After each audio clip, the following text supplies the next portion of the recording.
आक्रोश मोर्चा जो आहे तो आता नाशिकमधनं निघालेला आहे आणि या आक्रोश मोर्चामध्ये सगळे नेते जे सहभागी झालेत, काय नेमकी भूमिका आक्रोश मोर्चाच्या माध्यमातून? आक्रोश मोर्चा राष्ट्रवादी काँग्रेस शरद पवारच्या वतीनं आम्ही केलेला आहे। उद्देश एकच आहे की सतत पाऊस पडतोय आणि अतिवृष्टी झाली आहे, ढगफुटी झाली आहे। या सगळ्या परिस्थितीवर आपल्याला कर्जमाफी, ओला दुष्काळ जाहीर करणं आणि कुठल्याही परिस्थितीत दुष्काळाचे सर्व जे स्थायी आदेश आहेत त्याची अंमलबजावणी करणं, एवढंच नाही तर सगळ्यात महत्त्वाचं आज आपण जर बघतोय की शेतीमालाला हमी भाव नाहीये।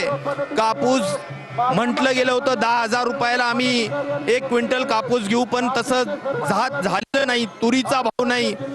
या सगळ्या गोष्टी पाहता आज जर खतं वगैरे बघितले तर त्याचं सुद्धा लिंकिंग मध्ये त्या ठिकाणी विक्री खरेदी करावी लागते।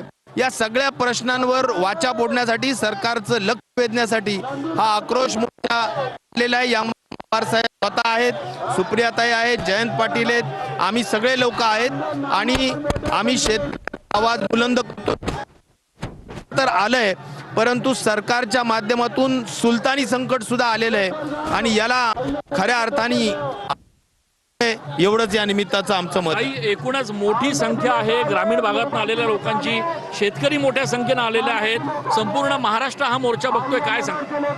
नाही, खूप दुर्दैवी आहे। आम्ही सगळी शेतकऱ्यांची लेकरं आहोत। आम्ही लहानपणापासून बैलगाडीत बसतो, आम्हाला अभिमान आहे आमच्या बैलगाडीचा।